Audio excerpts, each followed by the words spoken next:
Hey everyone, welcome back. Today we're moving onward and into the 1960s. Now, the 1960s poses a really interesting point for specifically Western history, because the 1950s began this analysis of the way that we were buying things, and the way that we were experiencing culture, or a new culture of buying things.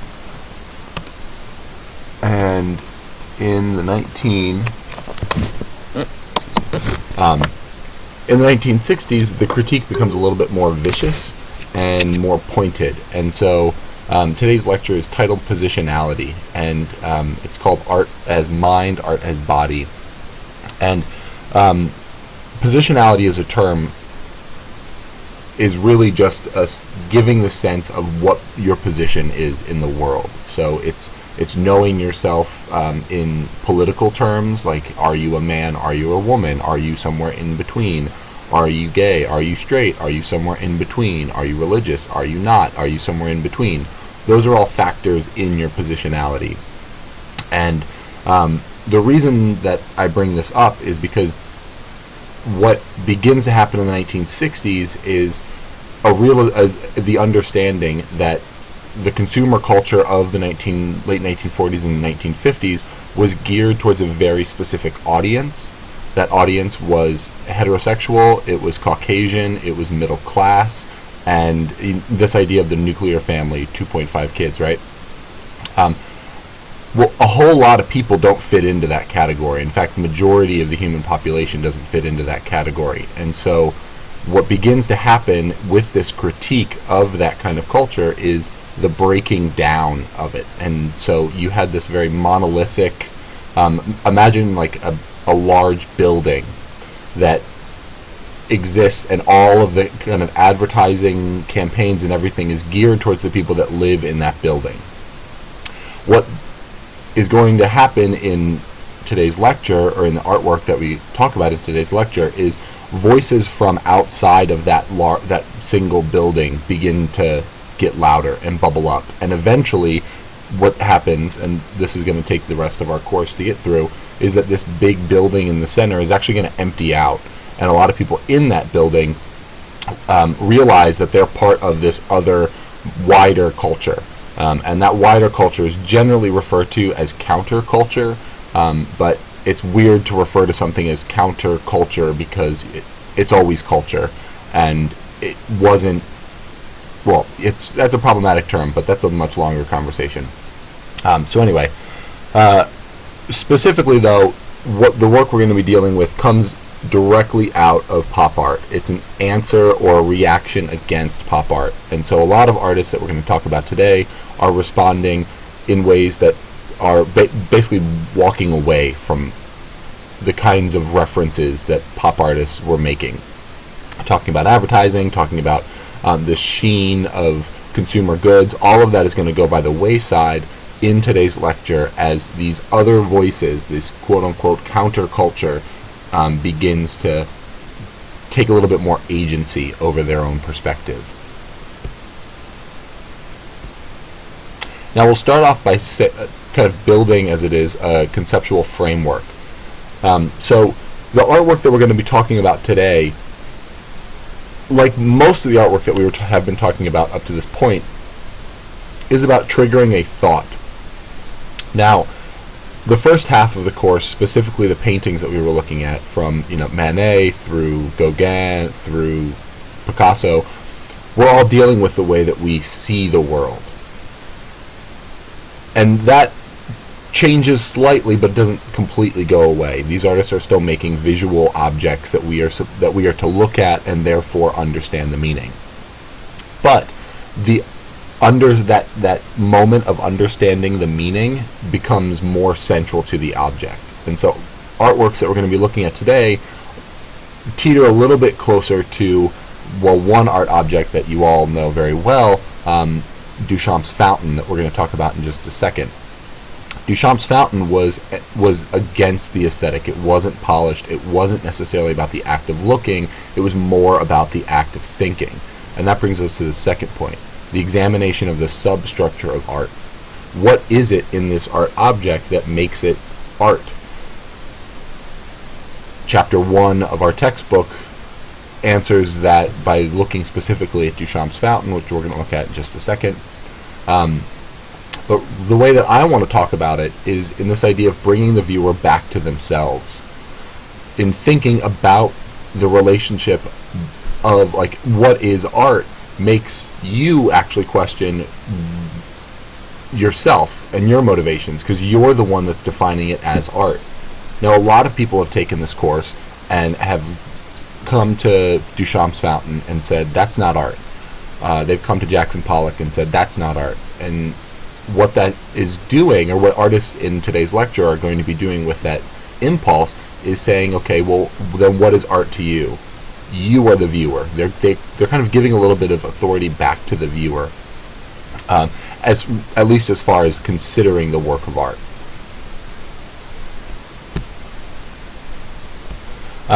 Now, I mentioned this last week, but we didn't really talk about it all that much. Marcel Duchamp passes away, obviously. He can't live forever. But in 1959, there is a really important monograph, or a massive book, a collection of all of the work that he's made, is published. This happens right around the time that pop art, quote unquote, is really picking up a lot of steam, especially in Los Angeles. And think about, here is a quote from Jasper Johns on Marcel Duchamp, but Rauschenberg and Johns, and also John Cage, were all thinking about the legacy of Marcel Duchamp, or thinking about ideas dealt with in Marcel Duchamp's legacy before this book comes out. But when this book comes out, it changes a lot of the way that people address artwork or think about artwork, because they have this guy who's very important. He was active in a lot of different social groups, as a lot of you pointed out in your papers, but what he did was much quieter. It was kind of under the surface. And so artists like Johns and Rauschenberg began to be interested in what happened under the surface, or even, say, John Cage. What happens under the surface at a musical performance is all of the little clattering noises in the audience, and by having a musical score that is nothing but silence from the performer's end, it makes the audience much more aware of their own environment, of that underlying substructure.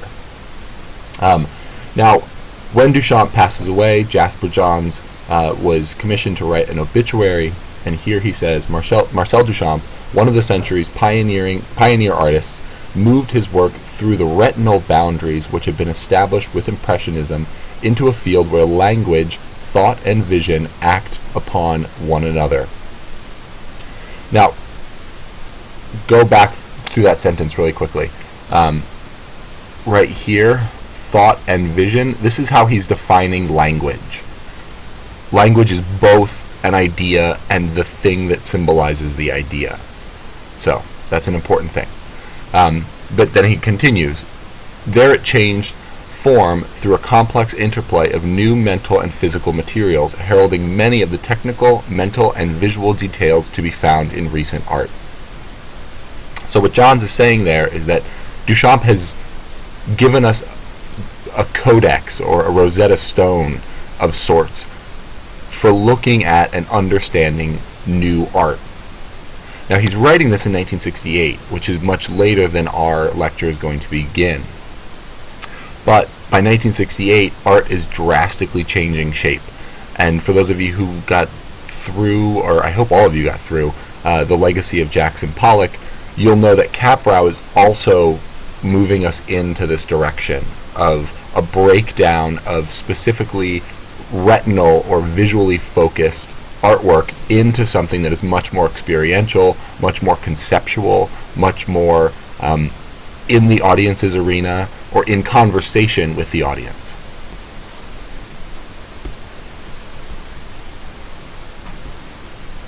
And here it is. I'm not going to talk very long on this object because all of you know it well. Your papers, as I was just mentioning, very nicely reflect your understanding of this and also your ability to go through the text. So kudos to all of you. And yeah, here it is. Marcel Duchamp's challenge to an artistic establishment that he was part of. You know, he was sitting in the jury when they looked at this work. Now, granted, no one knew that he was there, as all of you know, but he was there, and so he was able to hear what the institution was thinking about his work. This obviously is going to have an effect on the production of later objects by Duchamp. He sees a flaw, a very, very deep flaw in the way that the art establishment is operating if it will not accept this kind of object. At least for his purposes, he's not interested in being part of that small group of these art professionals, because for him, their understanding of art is too limited. This is a conversation that has continued pretty much since art schools were established in the the beginning of the 17th century. So, you know, what is art? Who gets to say what art is? These are conversations that we're going to continue to have, and I mean, I'm still having them in different arenas outside of a classroom. So they're persistent. This gives us at least this kind of icon of that conversation.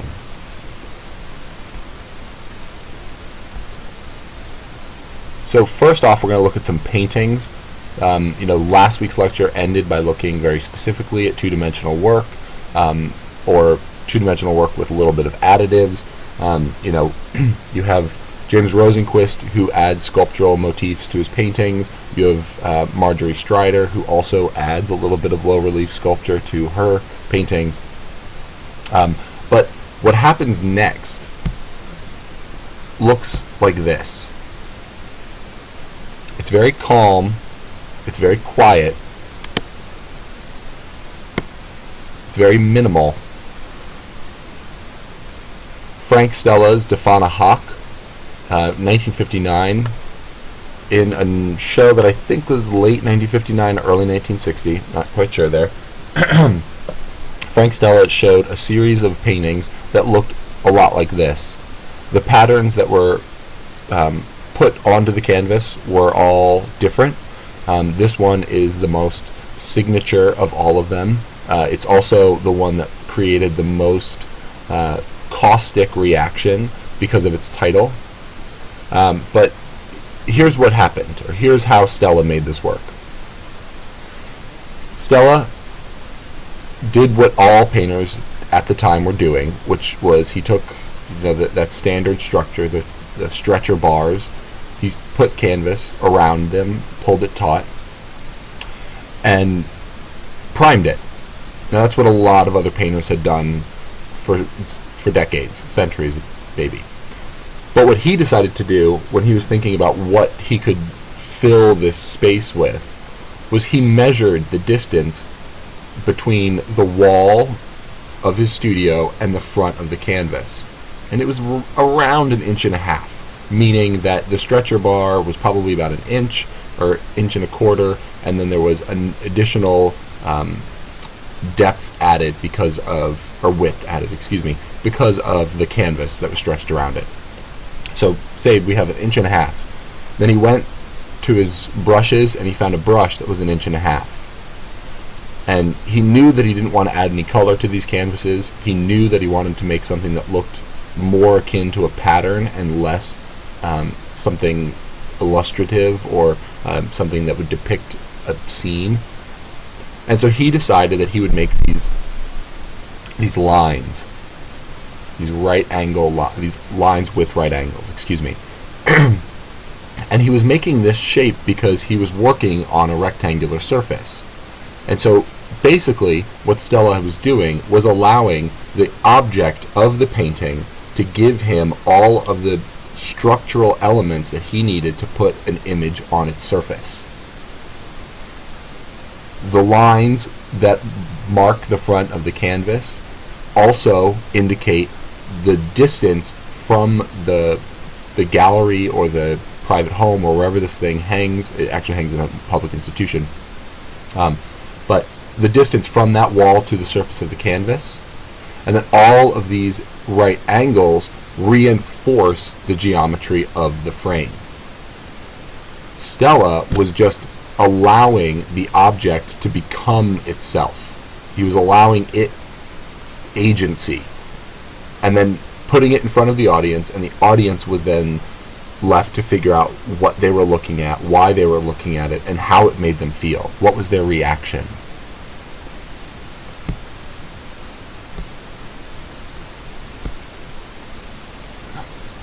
Yo-Yo Kusama took a different approach. In 1960, the Japanese artist who several years before had emigrated into the United States through Seattle before making her way to New York, she interestingly just allowed her almost subconscious gestures to cover the canvas in this case. And as an artist, she was prone to making these little circular doodles. And so that's all she did. She filled this is a diptych. So there's two different canvases that are hanging together to present one object, but that seam down the center is actually a division between two different structures. She fills this whole field with this kind of obsessive compulsive marking. But it's not there necessarily to be gestural in the way that, say, Lee Krasner's or Jackson Pollock's was. Instead, it's there to create a pattern. It's there to just give you a surface to look at. And that surface is going to give you the freedom to experience what is happening there. So what we're seeing now is less of a really pointed move on artists to convey something very specific and singular, to allowing artists the ability, or rather, the artists are allowing their work the ability to speak for itself.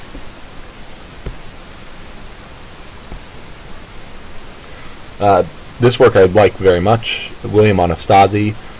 This work is actually very similar to a painting, even though it seems kind of confusing in this photo. So we have the stretcher bars. Here's a good indication of what they look like.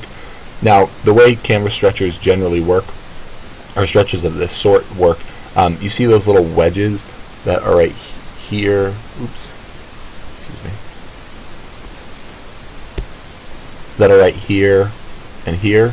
Those are put in there to help expand the joints of the stretcher bar, making the canvas tighter. So that's just an illustration of what it looks like from behind. But what Anastasi has done is actually covered these stretcher bars with clear vinyl. And he then puts this one brush stroke of white paint over the surface, and voila, we have this, I think, a very poetic conversation about where we are in painting in 1962. The shadow of the brush mark shows very nicely on the wall behind it. You can see the entirety of how the object is made. So instead of having this coded reference to the structure of the canvas, what Anastasi is doing is giving us just a very clear indication. Now, he does give it this kind of poetic title, His Brush with Posterity, because that's the kind of artist that he is. But I think as an object in and of itself, it speaks volumes.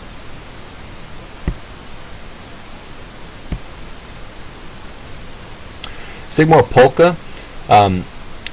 Now, you might look at this and say, well, isn't this just pop art? You know, I can see that there are 4 Playboy bunnies there. I can see that it's called bunnies. I don't really understand the distinction between this and, say, Roy Lichtenstein, who is also taking or appropriating material from printed things. You know, Lichtenstein's taking cartoons. Sigmar Polka's taking Playboy bunny photos.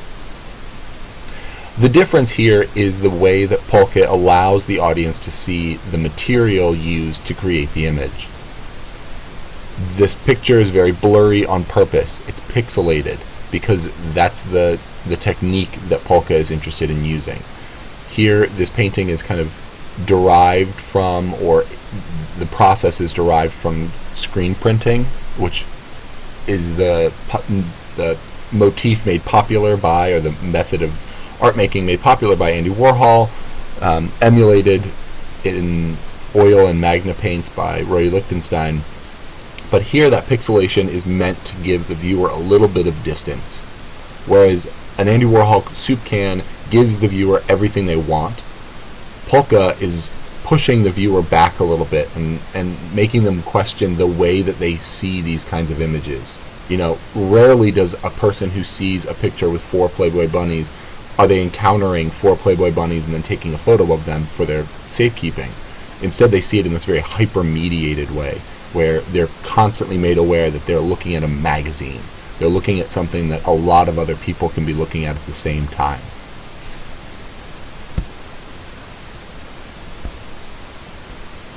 Chuck Close takes, here he takes a photograph of himself, and then he uses a classic enlarging technique, which is basically drawing a grid on a picture and then drawing a grid on a scaled up surface. In this case, it's a primed canvas on stretcher bars, and then you paint what's inside one square in the appropriate square. So you're enlarging it bit by bit as opposed to trying to enlarge the whole thing.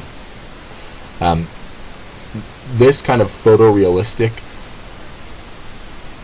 penchant comes up here in the 1960s, kind of in reaction to the rise of popular photography and magazines like Life magazine, but also the rise of a much more image-based culture. We're seeing a lot more images, and I mean, this work is made in 1967. Sorry, that date's kind of cut off. But by 1967, American culture has had a generation of looking at printed media where everything has pictures in it. For a while, newspapers didn't really publish images, and then around the turn of the century they started to, and then we started to get magazines like Life magazine and Vogue in the 1920s and 30s. And so by the time Close is a young man, I mean, he's raised by parents who have this very photographically laden culture that they're teaching him. And so he's taking that and turning it back into art. He's taking the picture of himself, art is in quotes there, he's taking this picture of himself and kind of artifying it, if that's a word today, by making it this massive photorealistic painting. So when you walk in, I mean, this canvas is huge. It's probably about 5 to 6 feet tall, 4 feet wide probably. It's huge, and all of that is on purpose. It's in the same way that Polka is kind of showing you how you look at images. Close is showing you how you would look at a photograph.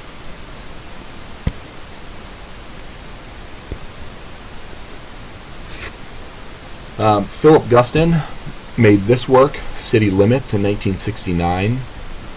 Now, in 1969, the United States is and a lot of Western nations are in a weird place.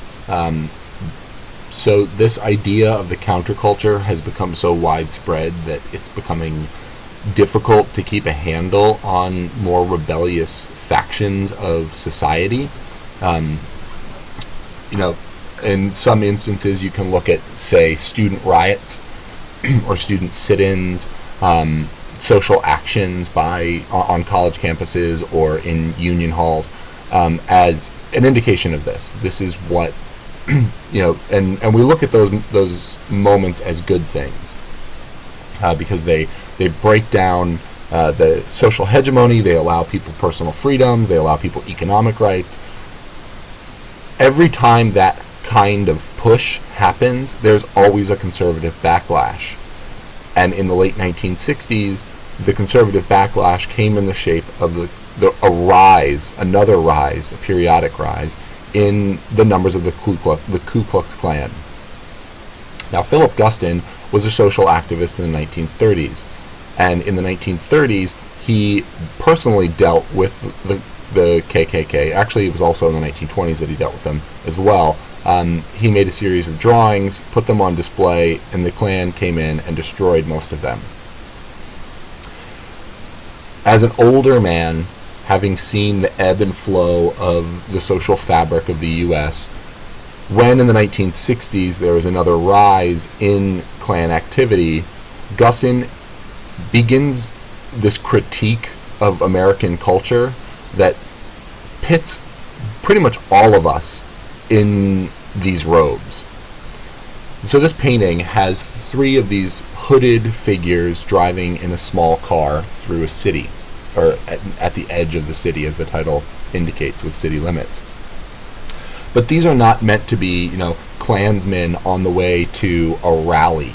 What this is supposed to be, or what this, in the wider series that he created at the same time, is often read as, is an examination of all of us.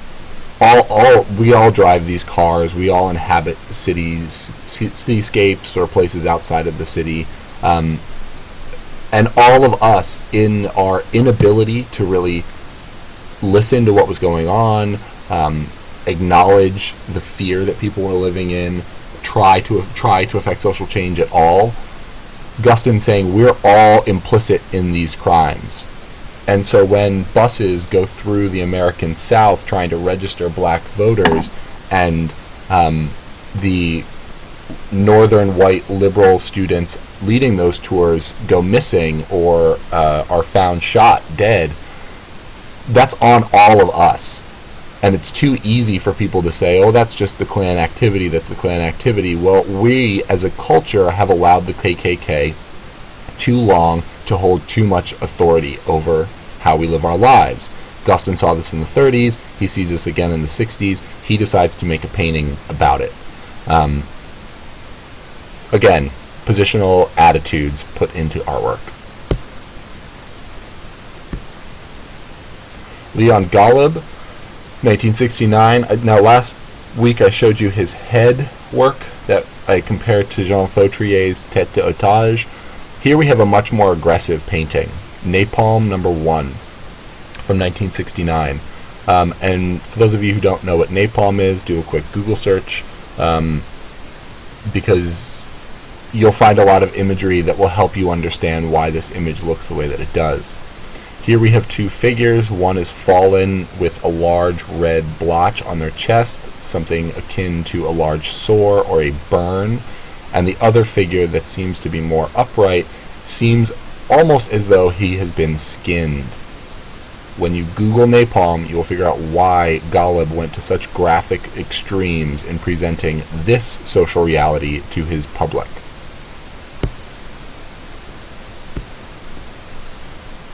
Now, in a less political and more conceptual move, Susan Rothenberg gave us Cabin Fever in 1976.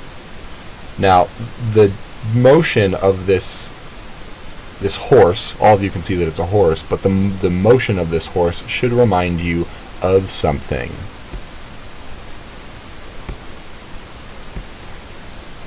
Excuse me, sorry, jumped ahead there. It should remind you of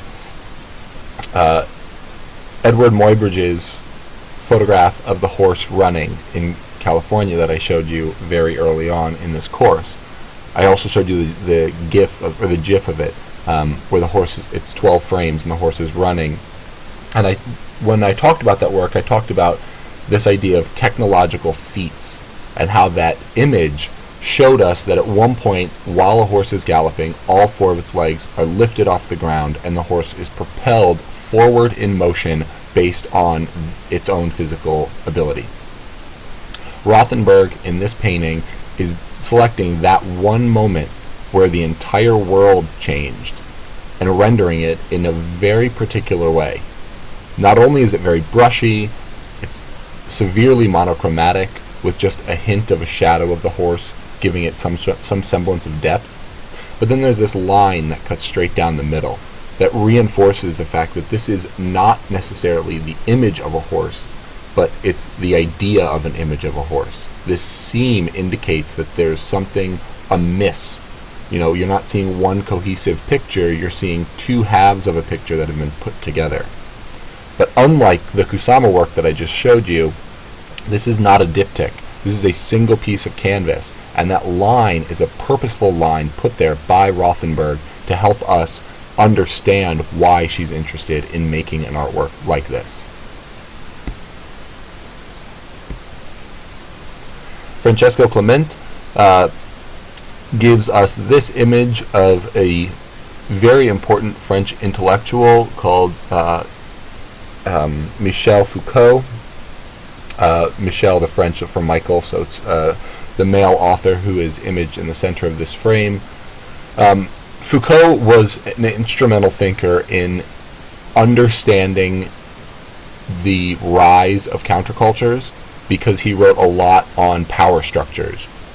He wrote a lot on a lot of other things, but Clement, in this specific painting, is talking about Foucault's work with the idea of power structures. And so here you have in the center the thinker image just kind of casually holding his head as if he's paused in conversation while listening to someone that he's chatting with. And then there are these 5 buildings that surround him, each with an arm similar to the arm that he's imaged with, each propping up the, well, it's their left-hand side, but for us it's seen on the right, the left-hand side of their head.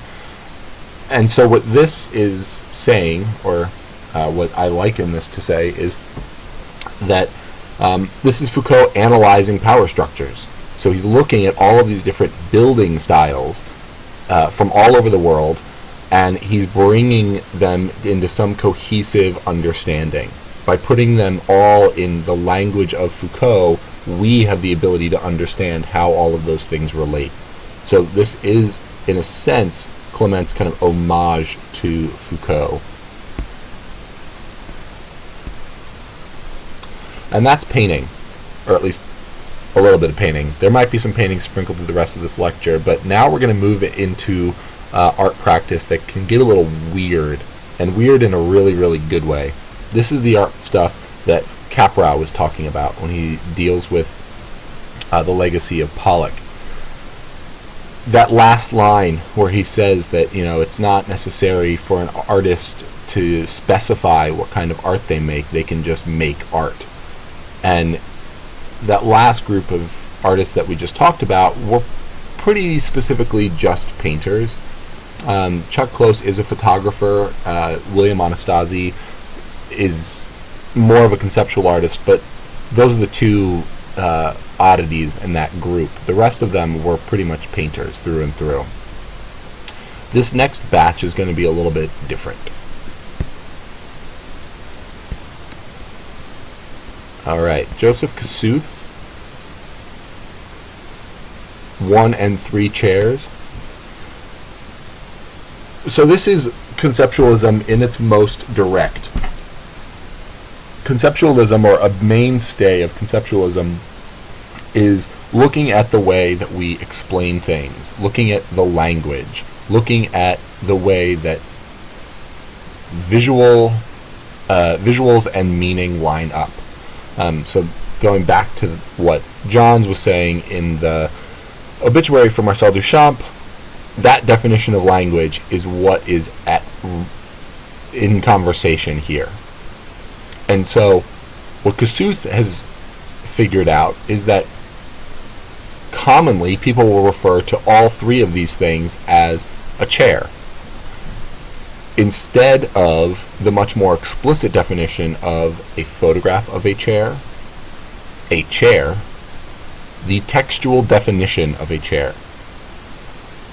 And that's why we have 1 and 3 chairs, because actually there's just 1 chair. If you were tired and you wanted to sit down in a room that was filled with just these 3 things, you could only sit on one of them, other than the floor.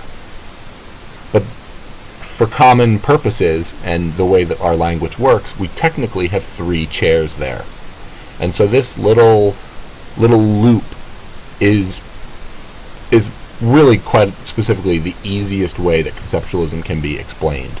And so if you have questions about conceptualism, or you want to think about it a little more, I recommend just kind of hanging onto this slide and wrapping your head around it a little bit more.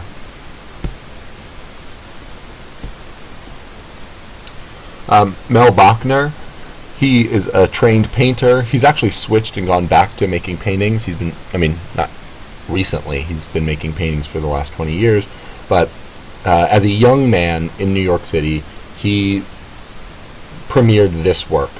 Working drawings and other visible things on paper not necessarily meant to be viewed as art. Now, what Bachner did is he realized that he was in his studio like a lot of other artists, and he was making all these little notes and little lists and scribbles and all this other stuff. And then occasionally he would make something and walk it out of his studio and give it to somebody and be like, hey, I just made art. You know, the things that leave the studio as art are art, right? But there's still all this other stuff. And so what Bachner did is he collected a portion of all of this stuff, and then he put it in 4 notebooks. Or rather, he put it in 1 notebook and then made 3 identical notebooks accompanying it. And so people, when they went to this show, they would walk in, they see these 4 binders. The pedestals are wide enough so that you can open the books and flip through them. That's what they're designed to do. And so there you are. You're inside the artist's head. You're inside the artist's mind. You're seeing how the artist makes work. But you're not seeing this idea of an artwork at the end. It's not a puzzle that you're meant to figure out. You're just given the information, all the auxiliary stuff. And so in the same way that Duchamp is saying, we need to look outside of what we think of art as a definition for more information, Bachner is doing the same thing. He's giving you the more information and decentralizing the art object. At least that's the idea. I mean, obviously, another person could walk in the room and be like, well, dude, you've made 4 sculptures. Those sculptures are comprised of notebooks that are all identical. I'm sure they're for sale. I'm sure as an object for sale, they operate in the same way that a sculptural object for sale would operate, in that it would be treated very delicately, there would be a concern for its well-being, the proper storage of it. So for me to say that he didn't make art is not necessarily the truth. What I'm saying is, instead of making an art object and taking the focus off of all of this other stuff in the studio, he's putting the focus on all of that other stuff and essentially making art out of it.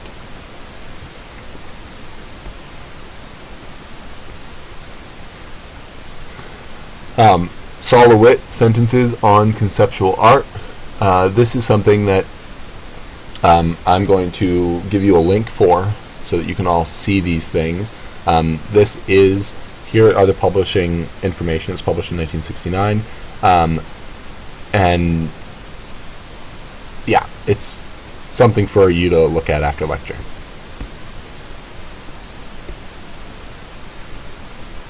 Hans Haacke, his critique isn't so quiet, I can say that. So where other critiques of art institutions, of the broader political systems, were a little more subdued and a little tempered, Haacke was really just about kind of punching the viewer in the face with information. And so in 1971, while he was preparing, or rather in 1970, while he was preparing for a show at the Guggenheim Museum in New York City, he decided to figure out who was actually funding that institution.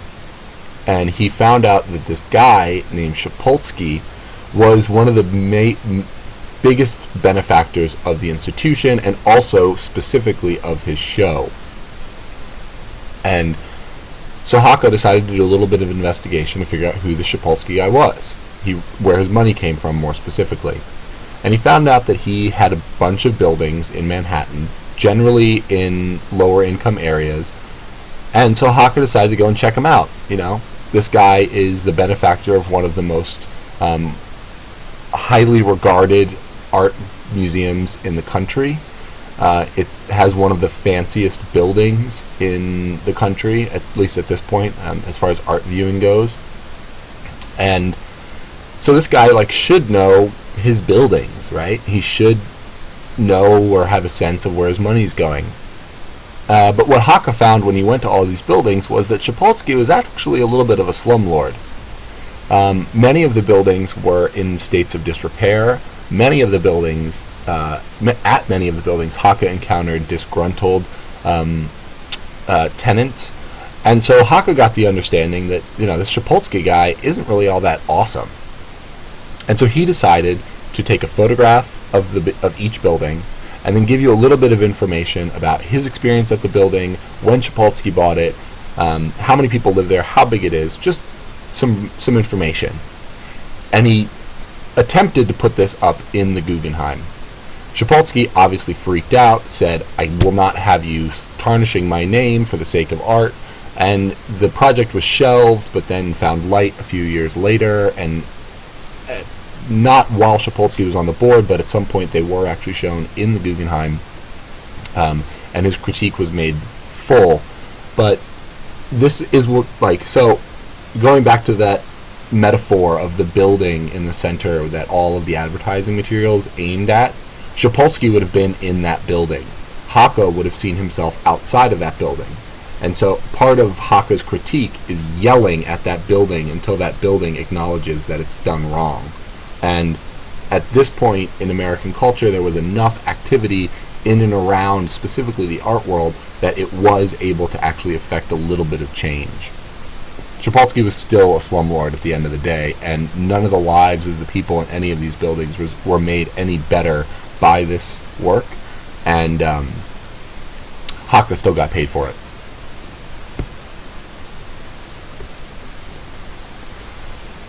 So, in one way, we can have really, really political works, but in another way, we can have works that are more scientific and just pretty awesome.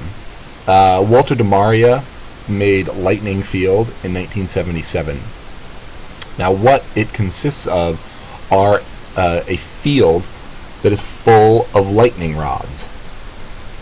De Maria found a patch of land that was for sale in an area that was known to have some of the most active lightning in the country, in the United States, and he put in this very formed, gridded manner, all of these lightning rods. And the lightning rods are only part of the work. In order to actually experience this work, there needs to be a lightning storm, which is horrifying. What de Maria is asking you to do is go into nature and risk your life in nature for the sake of experiencing one of nature's most beautiful things, which is lightning. Alright, next phase, art as body. So all of those previous works were about the mind, and before then were about painting and its relationship to painting history, the painting history that we've been following. But now we're getting into this terrain, again, still following with what Capra was talking about, where the body becomes paramount. How does the body, the artist's body, actually enter the artwork?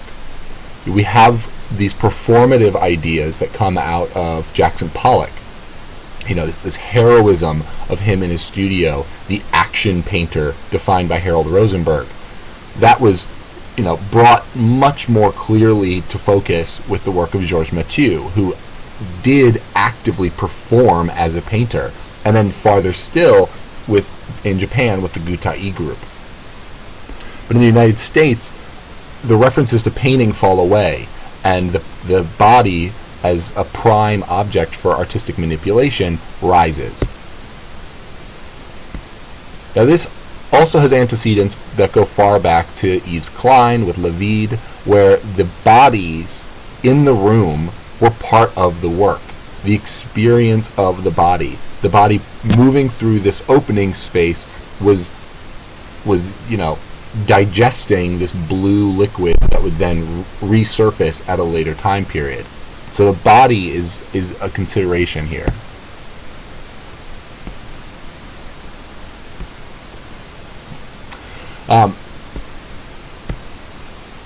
Excuse me. So Alan Kaprow, in 1959, so this is before he completed the yard piece that I showed you last week,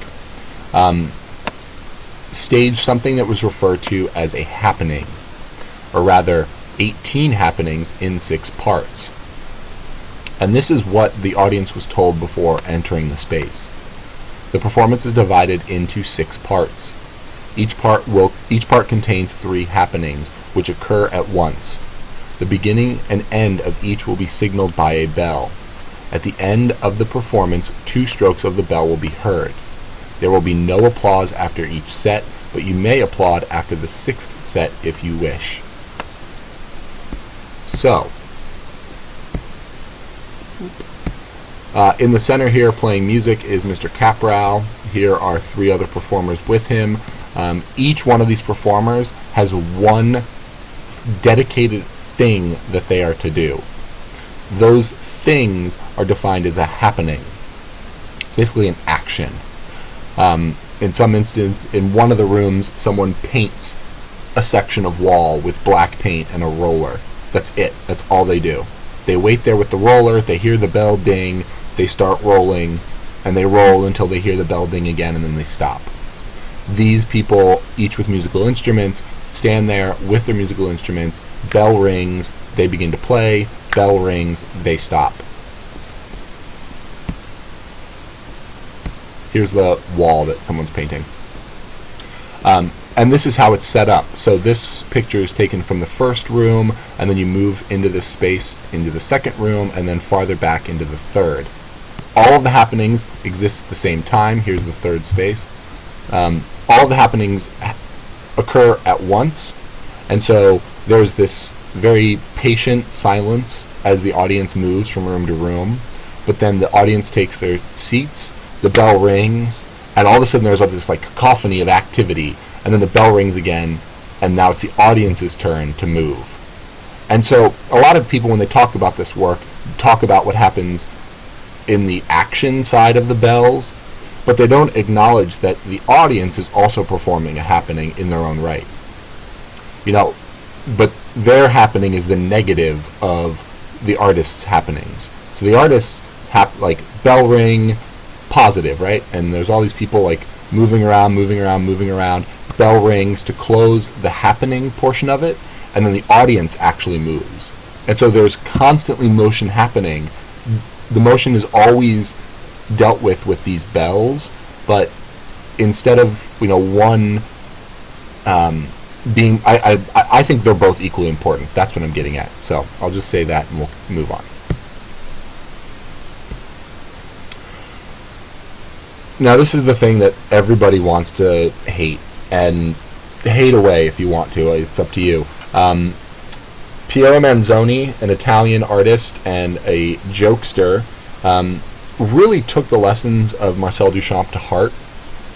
This idea that the artist, if the artist said it was art, and if the artist made it, it was art. And so in that second half of that idea, the artist making something, well, if everything that an artist makes is art, what about the things that they make that aren't necessarily supposed to be art? Oh, and then we have Mel Bachner. Mel Bachner did that. Okay, that makes sense. Well, Mel Bachner didn't do that. He did it in 1966. He did it after this work got a lot of attention in the art world.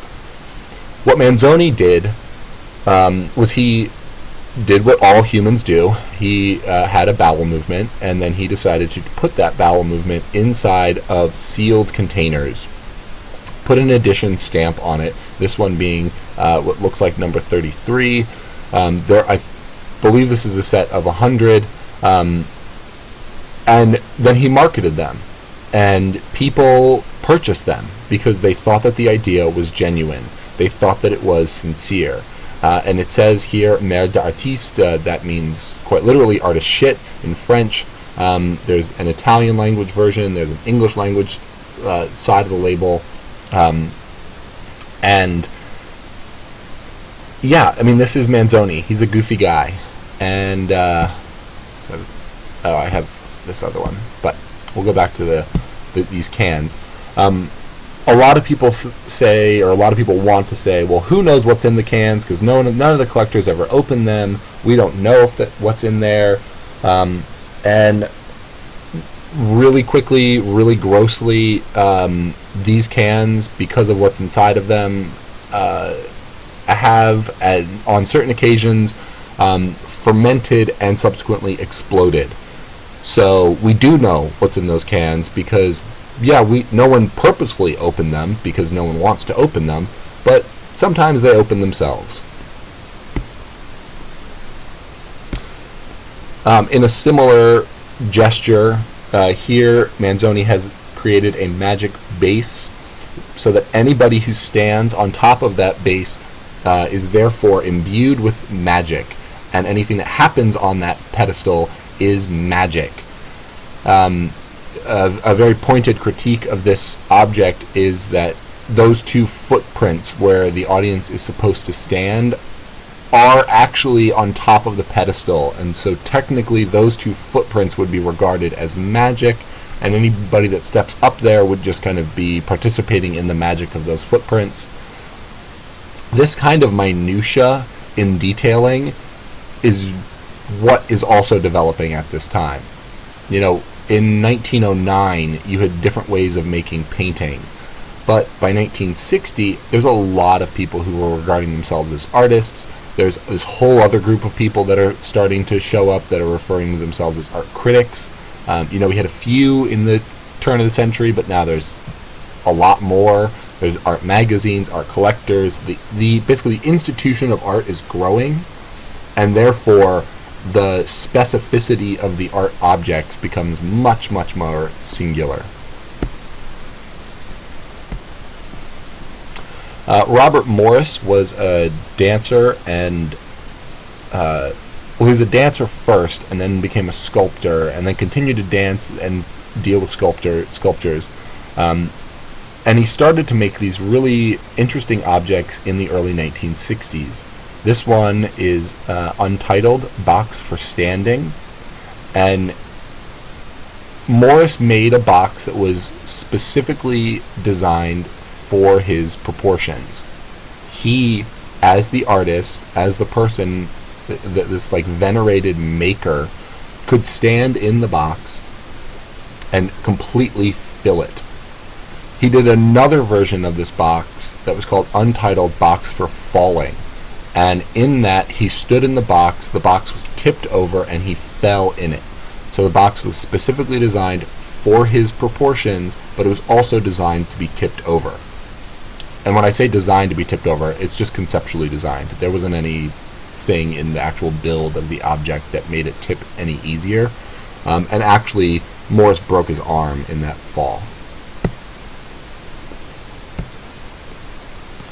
Yoko Ono, all of you know the name. Some of you might know her work, but this work is perhaps her most important object or performance.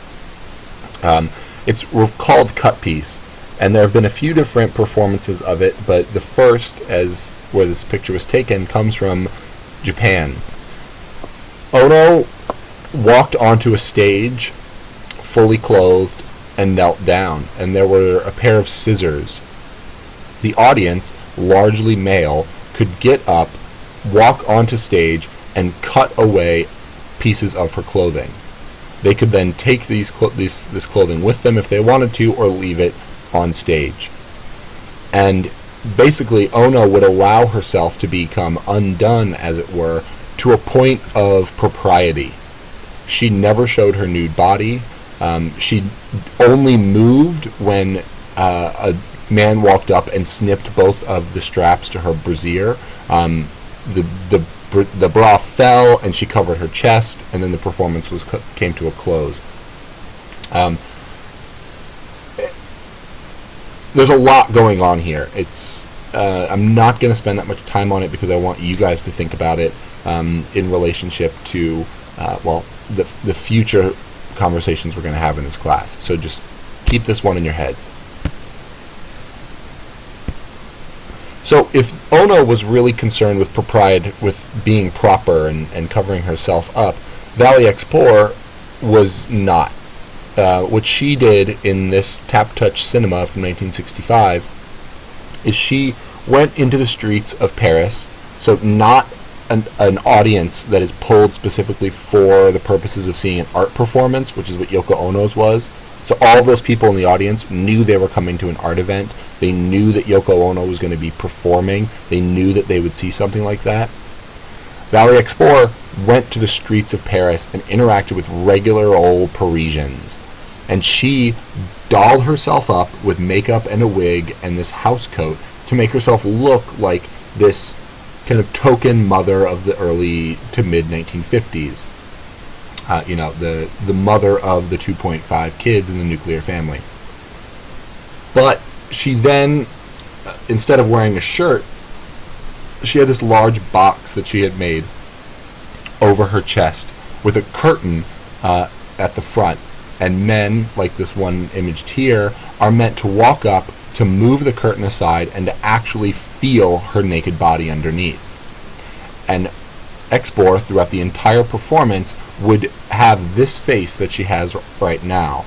This, she's not looking at the men face. This, she's disassociating from the physical activity face. She's objectifying herself and allowing herself to be objectified at the same time by allowing herself to completely disassociate with her body.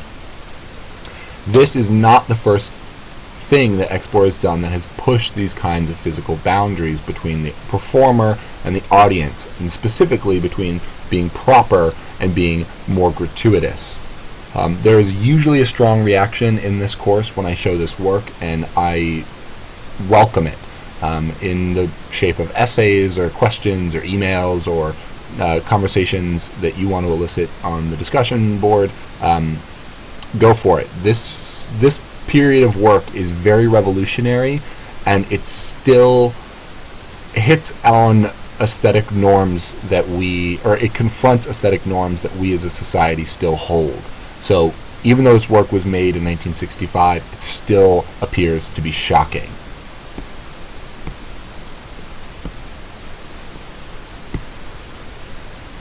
In a totally different arena, we have this work. Dan Flavin's Untitled Monument for Vladimir Tatlin, or V. Tatlin. Now, the reason I'm putting this sculpture in with the conversation with Yoko Ono has more to do with Robert Morris than either of the two female artists that I just showed you. Sculptors at this point, long being relegated to kind of the backdrops of art history, with the exception of a few really, really famous ones like Michelangelo and Rodin. Sculptors at this point, they are interested in having a bigger conversation, or at least having a conversation with a wider audience. Let me move this up so you can see the whole thing. And so they begin to ask the same sets of questions. And at this point, because it's really tough for somebody who works in 3 dimensions to engage aesthetically with work or ideas that are really specific to 2-dimensional things, like the history of painting. But at this point, as bodies and experience begin to move outward, or at least the definition of art begins to move outward to encompass bodies and movement through space, artists like Dan Flavin and Robert Morris and others that we're going to talk about right now use space in a different way. Rather than putting a sculpture in a space that the audience has to walk around in order to see, works like this actually fill the space to a certain extent with the concept and the presence of the object. Generally speaking, when this work is shown and when Dan Flavin's works are installed, they're installed in a gallery unto themselves. This is a very small work by him. Some of them can be quite large, but to walk into this space, you walk into an illuminated space, and so yes, immediately your eye is drawn to this tower of fluorescent lights, but you're also able to kind of look around the room and see the way that this sculpture actually fills the space.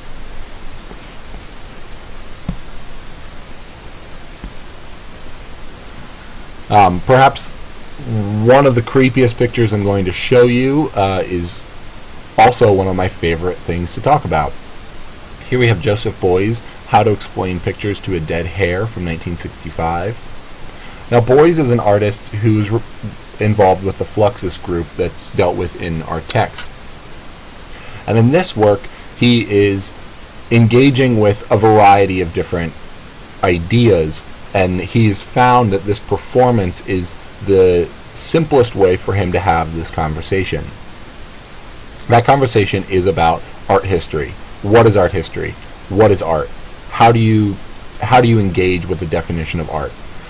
And so what Boyes does is he basically builds this mythology around himself that has certain specific notions associated with it. So, we'll start off with the dead hare in his hands. That is a real taxidermied hare. Or I don't actually think it was taxidermied at this point. I think it might have been freshly killed for the purposes of this, not necessarily just for the purposes of this show, but it was killed for the show, and it's in this space. So the reason why it's something that is dead is because when a thing dies, this is going to sound kind of hokey, I understand this, but when a thing dies, this doorway opens between the world of the living and the spiritual world.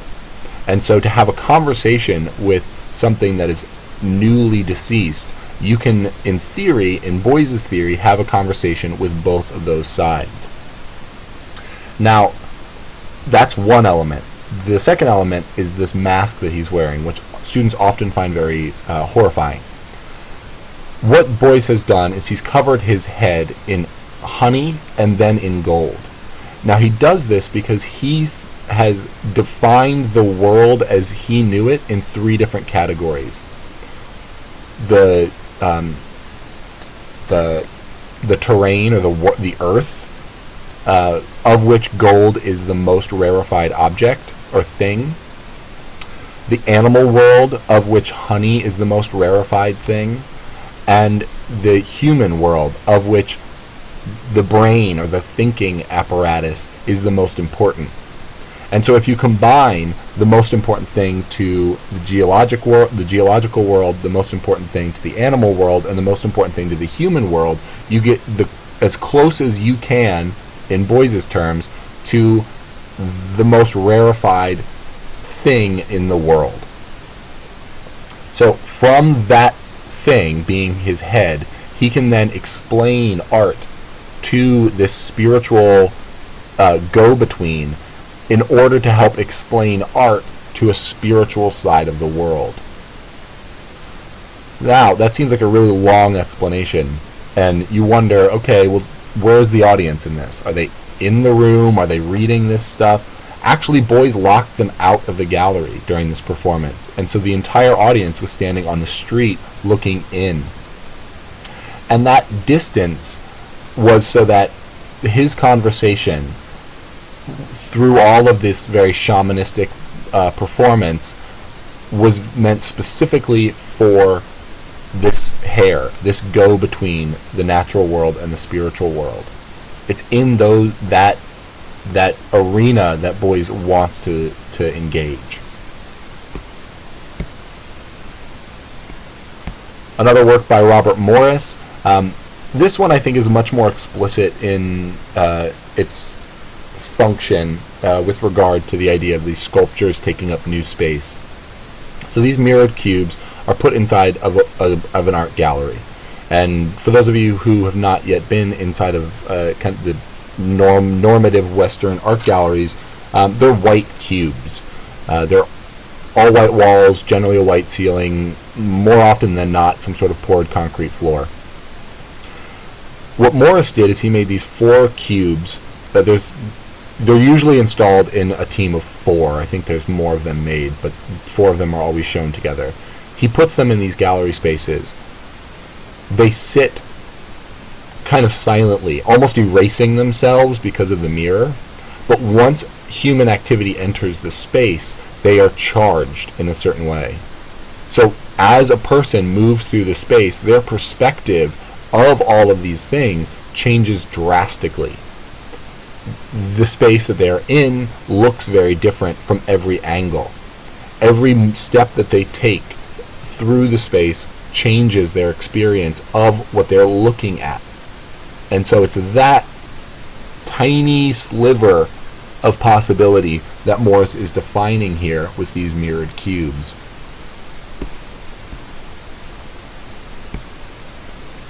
Carl Andre brings us another element that comes out of the same kind of school of sculpture that we currently refer to as minimalism. That's kind of a problematic word because none of the people that are associated with this group ever referred to themselves as such. So, where the Impressionists, they got into it, and the Fauves said it first, minimalists never said it. They actually found it really problematic because they didn't think of their work as minimal.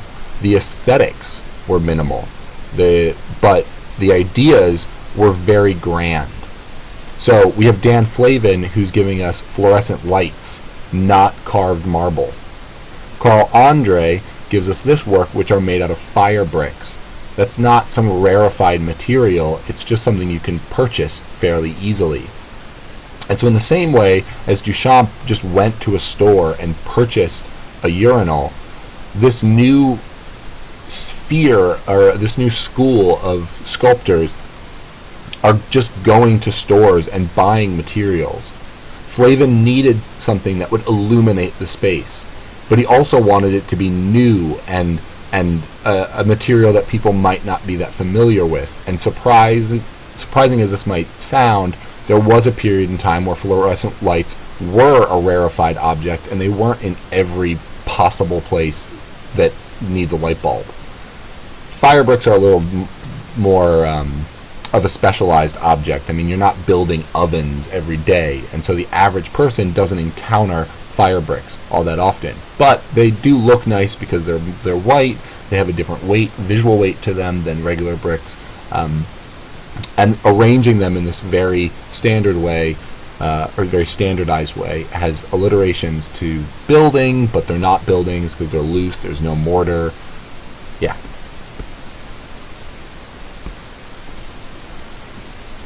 Defining the body, Richard Long, let me pull this down so you can see this. This was a work made in 1967. Richard Long went for walks, and he realized at a certain point that could become his art practice. And so here he went into a field and walked back and forth. And his trampling of the ground beneath his feet yielded one thin line. He then took a photograph of that line, and the photograph is merely capturing something that exists. So Long does not consider himself to be a photographer. If you see this photograph, you are not seeing the art object. The art object is the line that was made by walking in that field, not the photograph. It's an important distinction here. When I show you a photographic document, I'll point it out.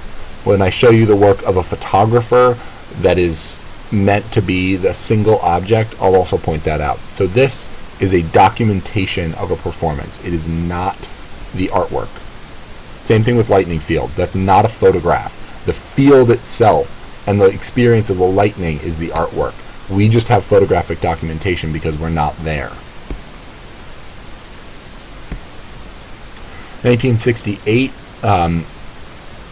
Here we have Richard Serra. Richard Serra likes really heavy things. He's kind of made a career out of manipulating really, really heavy, industrially made things. And so, as a young artist that was drawn to industry, that was drawn to the heroism of American industry, and also a guy who really liked heavy things, he went to a steel yard. And basically, when they would be pouring the steel, they would occasionally have these extras, these lumps of steel around, and they would melt those down and create these slabs. And so these are effectively like slabs of butter, but they're steel, so when you need steel, you just take one slab and you melt it down and you make whatever shape you need. So what Sarah did was he just stacked these things up. And he knew that if he stacked them up high enough that they would topple over, which is horrifying. But that's what he wanted. That's what he wanted to elicit. And so he went out there and he stacked these things up, but he stacked them specifically so that he could take a picture of them. Now it says that this is destroyed. I'm arguing here that this is actually a photographic work and this is not a sculptural work, but that's my argument. Sarah would probably say otherwise. But, I mean, he set these things up and then deliberately took a picture of them before they fell. And so it's that desire to capture this in a photograph that makes me say that this is the art object. Whereas this one, Richard Long had been making these walks for quite some time before somebody was like, you should probably take a picture of them so we know what you're talking about. And so he did. This was made for Richard Serra's camera. In 1968 and 69, Donald Judd was working on a series of sculptures that looked like this. He referred to these as of a lot of things, but the short answer is they're not quite paintings, they're not quite sculptures, but they're somewhere in between. And that's what he means. So he takes the rules put out by the various different categories of art, like painting. A painting has color in it, it's a rectangle, and it hangs on the wall flatly.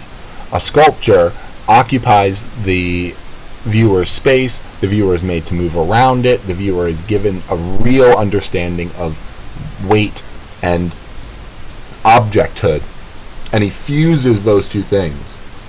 So here you have rectangles with colored plexiglass on the top and bottom. They're mounted to the wall, not touching the ground. They're not flat to the wall, so they're not a painting. They're not touching the ground, so they're not a sculpture. Instead, they're this in-between. And here, again, like Flavin and like Carl Andre, we have an artist who's going into other stores and buying material for the production of his work. That's really where we get this idea of minimalism. Minimalism specifically is industrially made materials that are used in a more poetic way. So rather than building, say, a table or a chair with this material, you're using it to make art.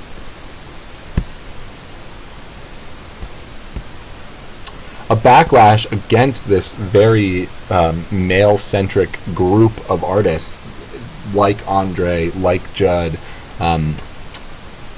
to a lesser extent Morris, we have Eva Hesse, who takes this motif of industrially made materials, but where Judd is it actually is much more about looking at things. So this idea of what Johns refers to as the retinal art, or the art of looking, or art that is designed for looking. Hesse is tapping into other senses. She wants the viewer to want to touch the inside of this cube. Obviously they can't, it's an artwork, don't touch it, but even through not touching it, you can understand what it might feel like inside. And so it's that sumptuousness that she's teasing out. She sees these as being very cold and very macho, whereas this is very sensual, something she attributes to the feminine. Lygia Clark in 1968 made these things called dialogue goggles, and they are meant as a play with the audience. She built these things that you are to put on and with one other participant, and even though you can kind of move around a little bit, it locks you in to looking directly at the eyes of the person that you're talking with, therefore enriching your dialogue, therefore bringing you, quote, eye to eye, which is often the point of dialogue, catching you up, getting you up to speed, all these different terms. 1968, Brazil. This is one of the first times that I'm talking about artwork that is made outside of the Western model. That is a problem with the way that these kinds of courses are structured. It's difficult to bring in conversations from non-Western countries. So I fully admit that shortcoming, and I do my best to try and amend it. But we have a limited semester. So, but now Lygia Clark is one of the cultural producers that's coming out of Brazil at this time. There's a lot of really, really, really, really exciting stuff happening in Brazil in the late 1960s, early 1970s. If you like dancing, check out Tropicalia. It's awesome music. Robert Smithson was very frustrated with the way that institutions showed artwork, in the same way that Hans Haacke was frustrated the way institutions pay for things. And so Smithson went out of the gallery. He hated showing his work in museums and art-going institutions because he saw them as limiting. You couldn't see anything. It was cut short. And so he decided to explore the landscape. And he went out to lake in Utah and made this work. A jetty, a properly formed jetty, as it were, but a spiral. So it's more or less functionless, which, removing the use function of a thing generally pushes it into an arena of philosophy, or in this case, art. And so, you drive down this dirt road. I'd actually not been to this. You drive down this dirt road, you find this little path, and then voila, there you are. You have this spiral jetty.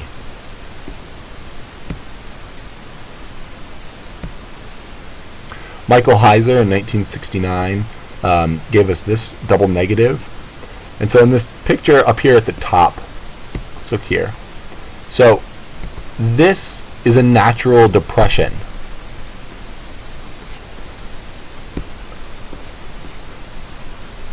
This is a plateau, or the edge of a plateau. This is the opposite edge of the plateau.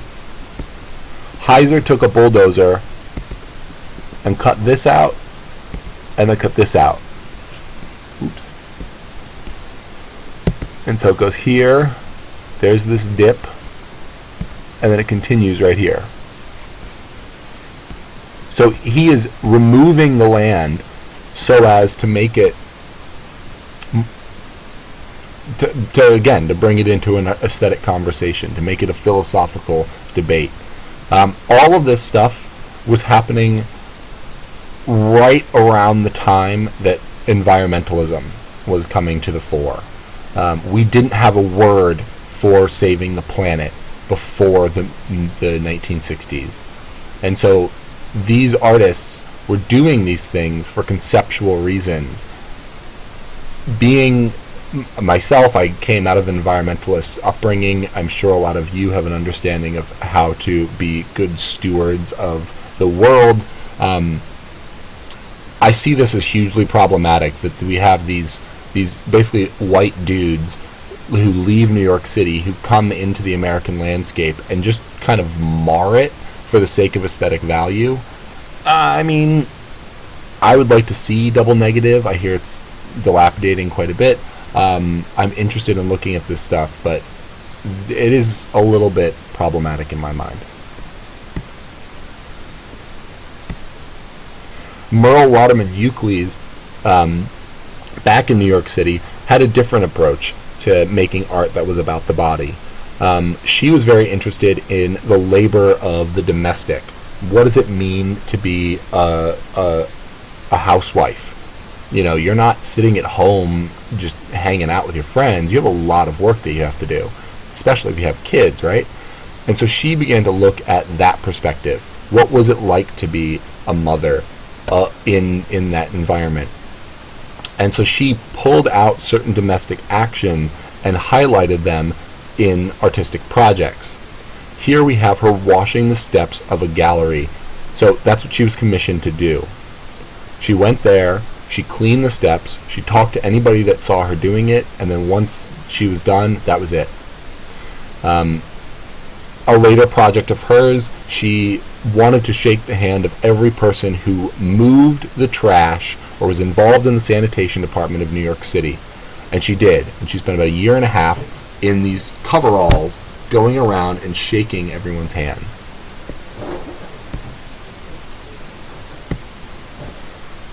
David Hammons takes a very racially specific approach in presenting this work, Spade, Power for the Spade, 1969. Hammons made quite a lot of what he referred to as body presses, where he would actually ink his physical body and press it into the paper, making things that look like this. Now, what Hammons would do in these is present his race, his blackness, in a way that was very legible. He wanted it to be a main part of the way the audience encountered the work. He wants you to see that afro. He wants you to see the clenched fist raised above his hand. He even went so far as to turn and give a full frontal kiss so that his lips were perceived as larger. He was identifying it in 1969 all of the ways that people, specifically an art viewing public, dealt with issues of race. And he said, I am an artist, I am only ever seen as a black artist, and so I'm going to give you artwork that points that out to you.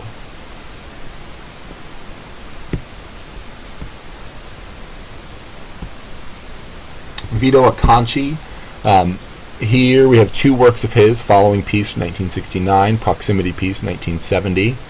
Acconci was really interested in this idea of proximity, or the notion, it's actually called proxemics, is the study of proximities. And so for Following Piece, what he did is he had very specific rules.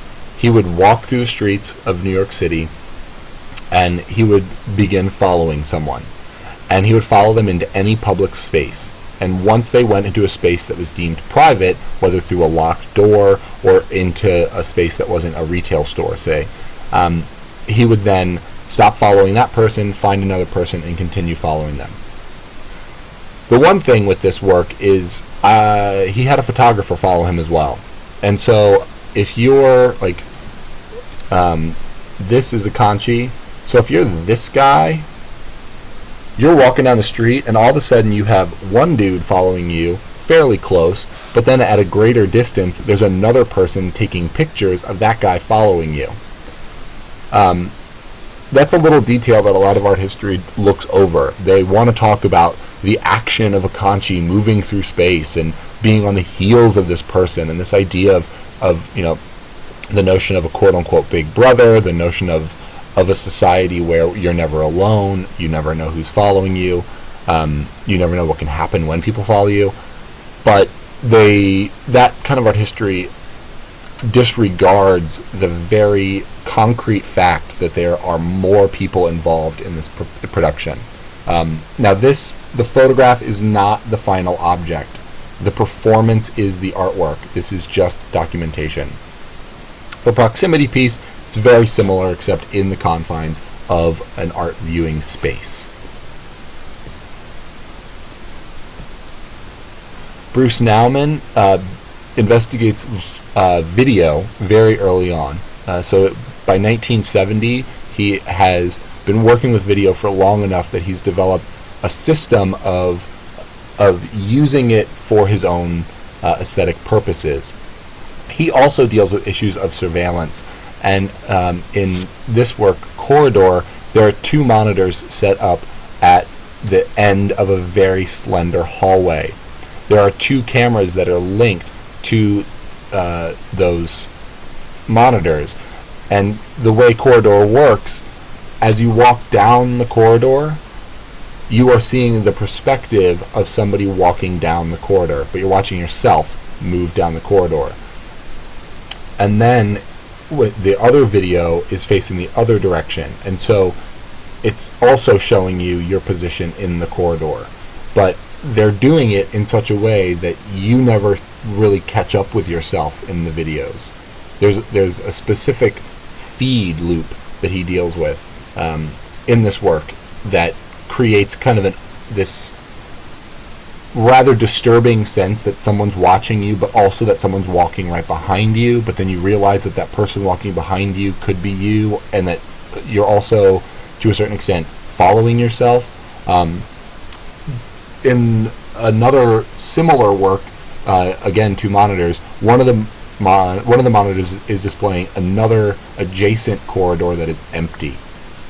And so you walk down the hallway and you see this empty thing, and it's almost like you're not there, but yet you can see yourself in the other one. And has a lot to do with surveillance. This was a common topic in the late 1960s and early 1970s. Michael Asher, from February 13th to March 8th in 1970, he removed the doors of the Gladys K. Montgomery Art Center at Pomona College in Claremont, California, and created an open environment for people to use for whatever purposes, whenever they want. This was how it was shaped. So, this was the door. He took the doors off. That photograph that I showed you previously is taken from inside of this cavity, where this wall was built, and then there's this wall that was built. And so this part of the gallery is closed off, this part of the gallery is closed off, as is this part. What happened generally is not many people showed up.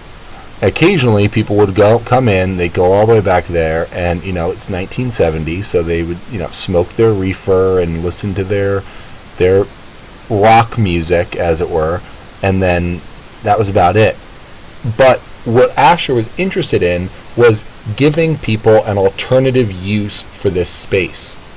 It's an art center for sure, but it can actually be a little more. It can be a public space. And how would that operate? How would that look? Bastian Otter is an artist who also performed quite a lot. He did a few falling pieces around the same time as Richard Morris made his box for falling, where he would just fall. He would have these really calamitous tumblings. In this, I'm Too Sad to Tell You, we see the artist who presents himself as being very sad. It's a video work. This is actually a still pulled from that video with the title written on it, but in real time, if you were to encounter this, you would see it as a video where the artist slowly breaks down emotionally in front of you. And so you get this emotional reality, but you have no idea what, in fact, you're looking at.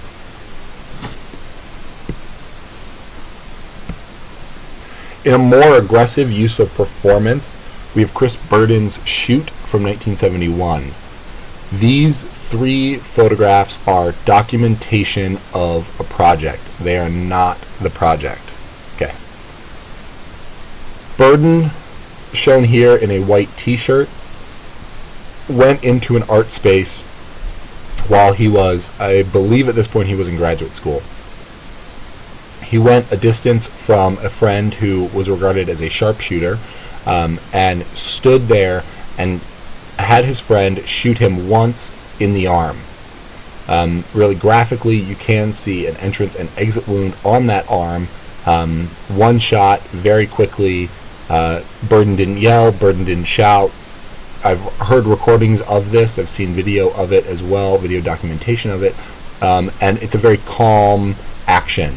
It happens very quick, and then it's over, and then he, of course, receives medical attention. This work also elicits a great response from students who are very perplexed by it, but think about where we are in 1971. The Vietnam conflict is present in all of our minds. The idea of violence, specifically overseas and militarized violence, is a very real thing. At this point, however, violence within small urban settings is not really that much of an issue with regard to gun violence. We currently live in a world where this kind of work means something entirely different, because we live in a world where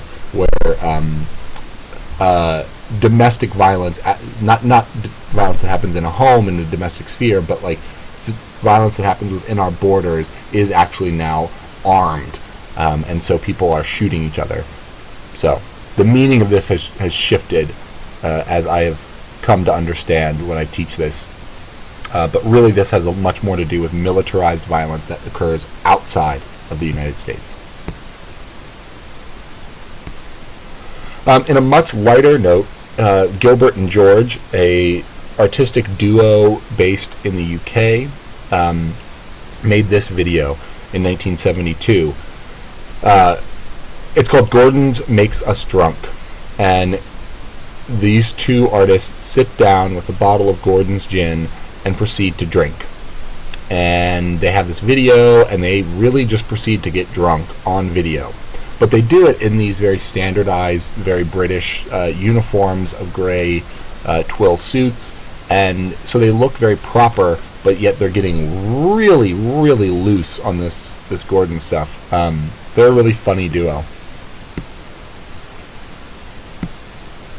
I know there's a lot of work. I know this is a long lecture. Hang in there. We're almost there.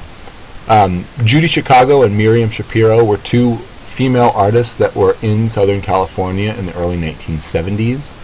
In 1972, they collaborated on a project with a variety of different female artists that was known as Woman House, and it was with the California Institute of Arts. What Woman House saw was the realization of a domestic setting with the female presence made that much more explicit. So out of a linen closet comes the likeness of a female body. What you can see in a kitchen that's been painted entirely pink and filled with things only pink is one mold of a breast that is attached to the wall. From other installation shots of this same view, there is the kitchen is full of these breasts. There's breasts everywhere. There is a bathroom that is about menstruation. There's all of these different rooms that express a different lived experience of a female in the domestic setting. This Woman House project became a grounding point for a larger cultural agenda that we refer to as feminist art or woman's art. There's lots of different ways to talk about it, but really it's about female authorship about femininity. So what does it mean when a woman talks about being a female, specifically a female artist? Now the thing is, they were incredibly revolutionary at their time, but this is 1972. Think back to Bert Morisot's Cradle from 1871 or 1872. I can't remember the exact date on that, but plus or minus 5 years, right? 100 years ago, you had a female artist giving us the perspective, the interior emotional perspective of being a woman in a domestic space. 100 years later, it is still radical to present that information. Crazy. Things move so slowly. This is a very aggressive shot. I fully understand that, but it is a shot that is very important. Ana Mendieta is a photographer. In response to a rape that happened on her college campus, but was very underreported, where there was very little done to catch the person who was responsible, she made this work and showed it on the same campus. This is Mendieta feigning what she thought happened in the room where this rape occurred. And so she presents her body as a stand-in for the body of the woman who was previously physically aggressed. She took the photo and put it in public. This photo caused enough of a stir that it was not removed, but the campus police and other policing agencies in the area actually did step up their game and go out and do their job and find the person responsible for the actual rape that occurred prior. Now, this is something that we as a culture are still not really dealing with, and so I include this. Yeah, it's important. It's important to look at this kind of work. It's important to be challenged, and it's important to be confronted with the reality of the world that we can so easily disassociate from. In a less physically aggressive way, Mendieta made a series of works that she's very well known for called Silhouetta, where she went into various physical environments, terrestrial environments, and placed her body in the earth. Now, I think this is a really wonderful presentation of a kind of auxiliary position to Michael Heiser's work, or these like Robert Smithson with Spiral Jetty. This idea that the men go in with bulldozers and make these geographic or geometric shapes. That's how men image themselves in the world. Whereas Mendieta gives us this perspective where the female is envisioning herself in the world, and it's actually the shape of a female body. Mary Kelly had a baby, and like a lot of mothers, she had this realization after the baby was born of, oh wow, I have a baby. What do I do now? And so she decided to document almost everything. And it's referred as the postpartum document. And it's a massive body of work that starts in 1973 and goes to 1979, where she documents everything from the movements of her child to the bowel movements of her child. Everything is there for you to see. She is giving you a different side of the female perspective. One that isn't this, people always want to paint this picture of the eternally caring mother that that can and will and has to do everything possible for their child. And yes, that is the case with most women who mother children. But inside of every person, I don't have children, but I know a lot of people that do. The reality is that you have a huge responsibility, and that comes with a lot of anxieties. And postpartum document is the encapsulation of those anxieties.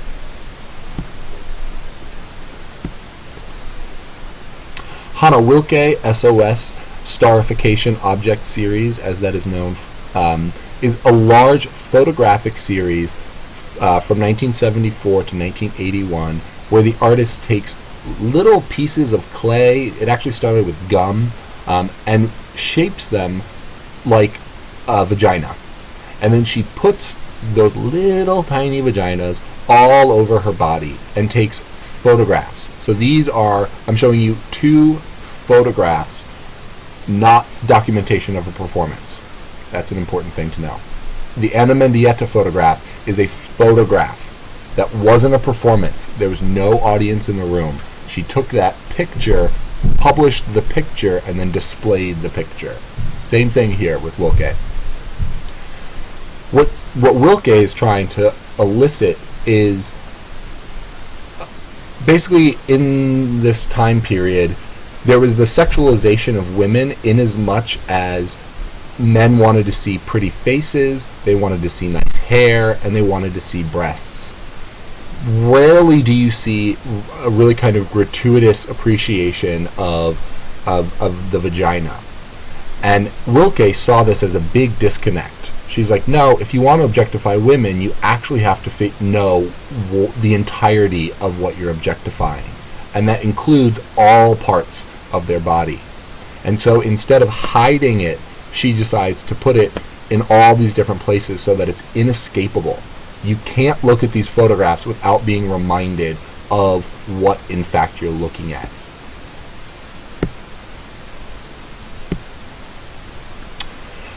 Gordon Matta Clark.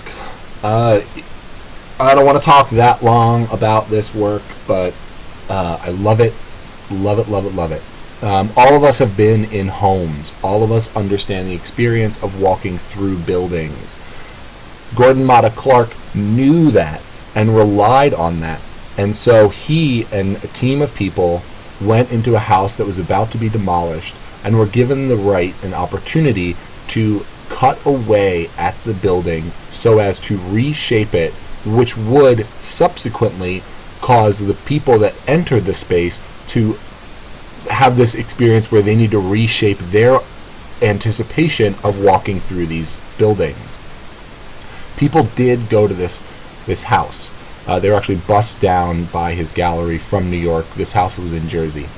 And so what Clark did, he took away this block, he took away this block. Those two pieces were then moved into the gallery and put on display. He cut the entire building in half with a chainsaw, or a series of chainsaws. He then removed a piece of the foundation on one side of the house. He did this so that this cut, the central incision, could open up. There's a lot of video documentation of this. Matta Clark saw all of these things as the artwork. The photographs were as important as the building, were as important as the people walking through that building, were as important as everything, really. And so this is a published photograph for the sake of it being an art object. Yeah. Here's a view from inside. You can see the way that it's cut open. Namjoon Paik here gives us what he refers to as TV Garden. He's also an early manipulator of video. And so this idea of television becoming incredibly ubiquitous, almost as ubiquitous as a front garden, soon to be more ubiquitous than the front garden in America. He installed various different screens showing various different pieces of media, all in this way that you are supposed to